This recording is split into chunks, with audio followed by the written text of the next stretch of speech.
Амар мэндэ. Мэлмээ тунгалаг үлмээ бат. Лагшин амгалан үйлс өндрөө. Тулаа нэвэртэй подкаст. Өгсөн хүнд нэгч их, авсан хүнд аравч бага. Монгол ардын зүрэг. Ардын дууны домгууд. 2 дугаар хэсэг. Шунайн дууны домог. Ойрдын нэг аймгийг тэргүүлсэн ноён хов хутгуурт итгэж Шунай Баатрыг хорлохыг оролдсон боловч хор хүргэж чадсангүй. Гэвч ноён хорлох санаанаасаа ухарсангүй нэг арга сүв олохыг бодон бодсоор сүүлд нь их цагаан өргөө барьж түүнийг голдуунд нь газрын гүнд гихч малтаж том болгоод түүний дээр хивс твсэж 4 өнгийн хадаасаар тогтож торгоогоод Шунай Баатрыг урин ирүүлж айрих дарс өгч согтоон тэр малтсан нүхэн дотор унгаахаар бэлджээ. Шунай Баатар ирээд их баяр найр хийж архичигээ барьж согтоохоор оролдож бөөгөн дуулаад сүм барьсны дараа бас нэгэн хүн залгаж дуулаад дахин сүм барьж гин. Шунай Баатар 3 ихчтэй юмсанжээ. Төрсөн их чинь би энэ их найрт дүүдээ нэг дуу дуулаад нэг цөх зарих барий гэсэнд тэдний Шунаад яаж их арх уулгаж согтооё гэж бодож байсан санаатай нь яг таарч болно гэж зөвшөөрчээ. Тэгээд Шунаа их чинь нэг цөх зарих хийж аваад уйрун нарийн дугаар ингэж дуулж гинэ. Үүл мэт харагддаг өндөр хангаан шил, үргэлж мөх санагддаг аав ээж 2 буй. Хуравчин чинээ үүлнээс хурм өндөр тусарна. Хургчин байх орчлонгийн алив магтайг мэдвүү та? Задын цагаан үүлнээс завсрын хур тусарна. Заталцаж байх ертөнцийн алиг магтайг мэдвүү та? Гэж дуулаад сүм барьсан гинэ. Шунай Баатар ихчийнхэн дуусан дуунаас эдгээр хүмүүсийн баяр хийж байх санааг нь биеийг нь хорлох гэсэн мэх болохыг мэдээд ихчийн барьсан архийг угаад цөгцөө өгөхдөө ихчийнхээ нүдний дохиог үзэж би морио үзээд ирсв гэж хэлээд Монгол гэр дотор эдэ архитай дугаарлан сууж байх хүмүүс болон тэнд сууж байх сайд ноёдыг хүндэтгэн байх санаагаа илтгэж хүмүүсийн араар гэрийн эргийг даган гарчээ.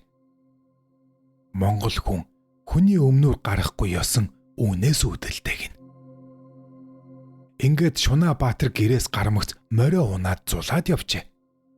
Найрлаж суусан хүмүүс архины халуунд Шунай гинэт явсныг мэдэхгүйгээр Шунай ирнэ гэж хүлээж суусаар байжээ. Шунай эс ирсэн цэжиг төрж энэ Шунай яасныг үзээ тэр гэж нэг хүн явуулж гин. Тэр хүн Шунай хайж олсонгүй эргэж ирээд Шунай Баатар морио унаад саадаг номоо агсаж цулаад яваад өгчээ гэж мэдүүлжээ. Үүнээс Шунай Баатрыг оргож явсныг хүмүүс мэдээд хортой арга нь бүтсэнгүйд Шунайг хүчээр хорлох болж 4 түмэн цэрэг гаргаж хойноос нь нэхүүлжээ. Гэвч баг ихчийнх нь байршуулж бэлтгэсний сайнаар Шунай Баатрыг 4 түмэн цэрэг хэдий хоол хөөсөн чиг олж чадсангүй гин. Шунай Баатар найр хурмаас гарч зулаад явсан хойно 2 дугаар ихч нь Шунай чухам хаашаа явсан цэрэгт баригдсан эсгийг мэдхээр нууц утгатай үгээр тоор алтан тоногтой бээр алтан бэлийтэй тийм сайхан начин шонхор нисээд явсныг үзвүү та? Уран агаан оёод өгсөн улаан торгон шийдэмстэй тийм сайхан начин шонхор нисээд явсныг үзвүү та? Үзээд өгсөн хүнд үнгэн уужаар шагнана, өчиггүй тавьсан хүнийг үнэн ёсоор торгоно. Хилээд өгсөн хүнд ёсоор шагнана, хилэлгүй тавьсан хүнийг ёсоор торгоно. Бариад өгсөн хүнд барим алтаар шагнана, бариа тавьсан хүнийг бат ёсоор торгоно гэж дуулсан гинэ. Энэ дууг сонсож байтал Шунай Баатрын баг их чинь Шунай Баатрын явсан зүгчиг байдлын янзыг мэдэж байх болохоор нарийн говийн зээрд нааран харж цэрвэн нас баг Шунай нагцнараа дамжиж урвна. Гинэн зээрд морин 4 талдаа ганхан 4 бяцхан Шунайг 4 түмээрээ ядлаа. Гунан зээрд мөрд гуяа талдаа ганхан голчиг бяцхан Шунайг 3 түмээрээ ядлаа гэж дуулсанд Хоёр их жинхэнэ санаа амарсан гин. Хожим хүмүүс Шунай баатрыг сайшааж давшгүй давааг Шунай зээр давдаг, даршгүй дайсныг Шунай ганцаараа дардаг гэж дуулсан гэдэг. Үүл мэд харагддаг. Нарийн говийн зээрд начин шонхор Шунайн дуу гэдэг дуунуудын үлгэр ийм юм гинэ. Энэ дууны гол баатар Шунай гэж торгуудын нэгэн сайн эр бодит хүн байсан бөгөөд тэрээр тун мэргэн харваач байжээ. Тэр эр зоригтой цэцэн харваач байсан ч гэсэн сүсэг бишрэлтэй болохоор бурхнаа аваад булган голоос холдсон гэдэг. Торгуудын Давай хааны хүү Шунай нь хол газар явах болж 80 хоногийн найр наадам хийж байтал энэ хүү төр эвдэх гэж байна гэж эцэг нь хардаад бурханд мөргүүлж бузрыг нь арилгах болж гин. Үүнийг мэдсэн Шунай төрсөн их чинь живэрт бор зээрд 2 морийг тавлаж сойгоод Шунайд өгч үлэмж гэдэг хүний хамт Орос орн руу оргуулжээ. Шунай үлэмж 2 шөнө унтахдаа хоёулаа гизгээ холбоод унтдаг байжээ. Энэ бол дайснаас сэрэмжилсэн хэрэг юм байжээ. Шунайгийн эцэг нь Монгол, их нь Орос хүн байв. Шунай бурхан дахлаа орхиж ихийн төрөл нагцнараа тэмцээд Оросын ижил рүү орон оцсон гин. Тэрээр айхыг мэддэггүй баатар зоригт хүн байсан гэлцэн. Түүний унсан живэрт бор юм уу? Нарийн говийн зээрд морин, давшгүй давааг давж хөршгүй газарт хүрдэг гайхалтай хүлэг байсан ажээ. Энэ тухай нарийн говийн зээр дунд тод өгүүлдэг юм. Нарийн говийн зээрд нь найран халайгаа цэрвэн. Насан баг Шунай нагцнараа тэмцээд оргвол гунан зээрд мордон гуй талаан ганхнал гулжинхаа бичгэн Шунайгч нь 3 түмээрээ явдал. Дүнэн зээрд морин 4 талдаа ганхнал дөрөнхий бичгэн Шунайгч нь 4 түмээрээ явдал. Галун хүзүүн ганц дайлгэн гашуун көг тамхи дайлгэн галданбайн ах Шунай ганжуураа орхиод оргвол хун хүзүүн ганц дайлгэн хурц көг тамхи дайлгэн. Ховрогын ахлагч Шунай хувргаа орхиод оргвол цэн хүзүүн ганц дайлгэн цэл хөх тамхи дайлгэн.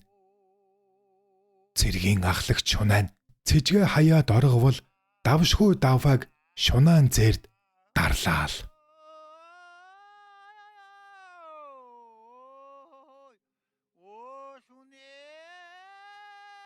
YouTube дээр Тулаа нэвртэй подкаст. Бичлэг таалагдж байвал сэтгэлээ үлдээгээрэй. Ингэснээр та Тулаа нэвртэйгээ дэмжиж буй юм.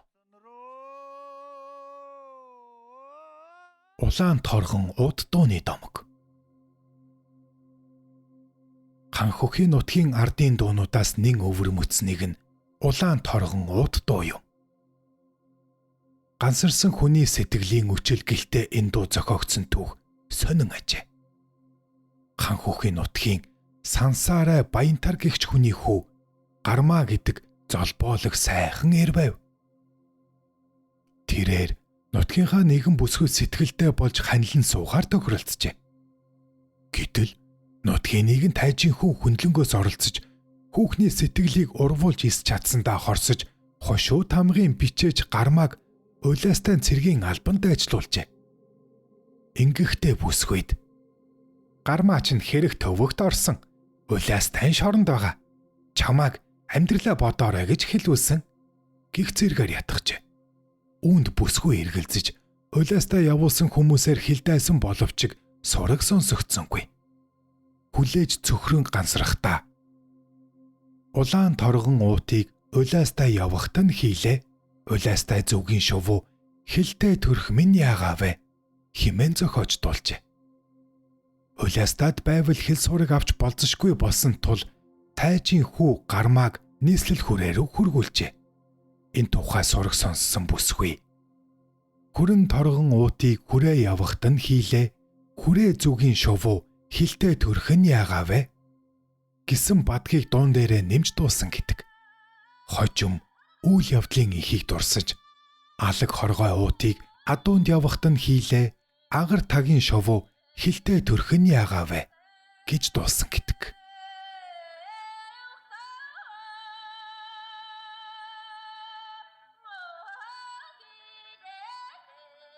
Улаан торгон уутыг улаастаа явахтаа нь хийлээ. Улаастаа зүгийн шувуу хилтэй төрөх минь яагаав вэ? Хүрэн торгон уутыг хүрээ явахтаа нь хийлээ.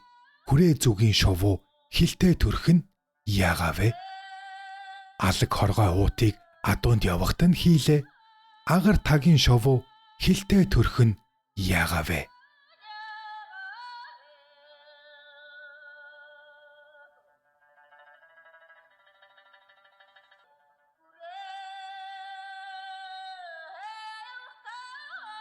Хотгойдын унаг дууны домог. Урд нэгэн цагт хотгойдын унаг хэмээн нутаг усандаа алдарсан ажнай хурдан хүлэг байжээ. Тэр хүлгийн эзэн хотол олондоо хоохон гэж алдарсан товуугай. Хонгор халзан мориороо ангөрөө хийдэг, аймаг хушууж дамждаг, ачаа тэшээж зөөдөг, бас дээр нь 10 гаруй хүүхдээч сундалдаг гин.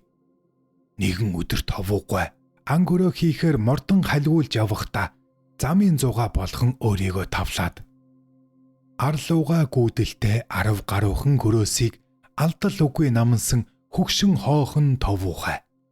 Тал руугаа гүйдэлтэй 50 гаруй гөрөөсийг ташуу үгүй намансан хөгшин хоохон товуухай хэмээн зохион туулжээ.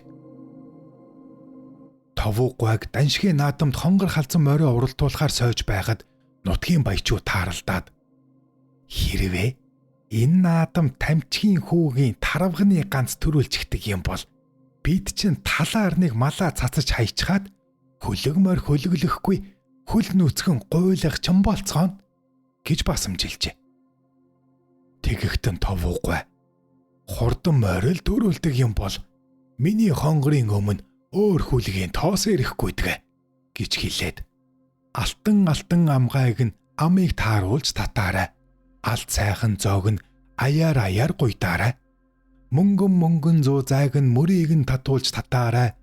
Мүлгөр хөөрхөн зоог нь аяар гуйдаарай гэж дуулжээ.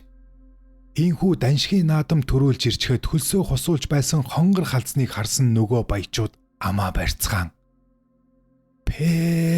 Азрага дугаар авсан ч алдахгүй мөр байжээ.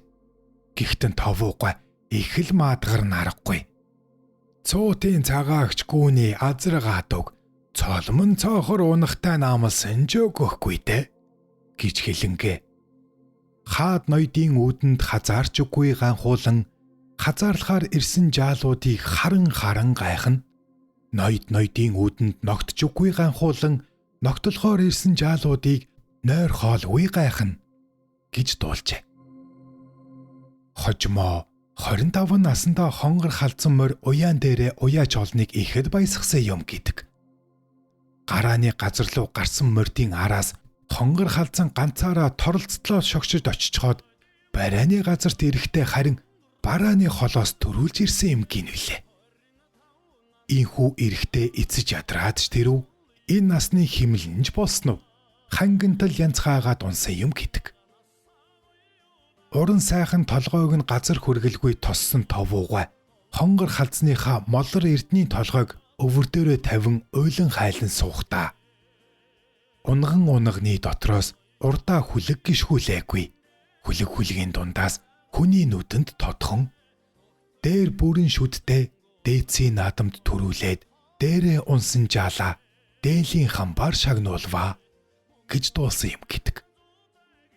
Энэ цагаас эхлэн морин дуртай Монгол түмэн хотгойдын унаг хэмээх домогт дууга улам цааш баяжуулаад унагнаасаа уюулаад даагнаасаа давхиулаад 7 даншиг наадамдаа 7 удаа төрүүлвэ.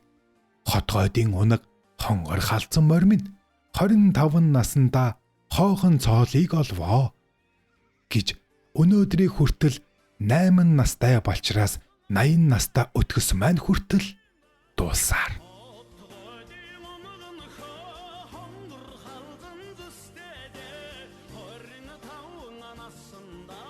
Та YouTube дээр Тулаа нэвртэй подкастыг үзэж ба сонслоо. Ардын дууны домог таалагдсан бол сэтгэлдээ үлдээж лайк товчоо дараарай. Нүүр ном дээр Тулаа нэвртэй гэсэн хуудас бий. Та яахыгаа мэдэж байгаа биз? Танд таны гэр бүлд эрүүлийн аз жаргал хамгийн сайн сайхан бүхнийг хүсье.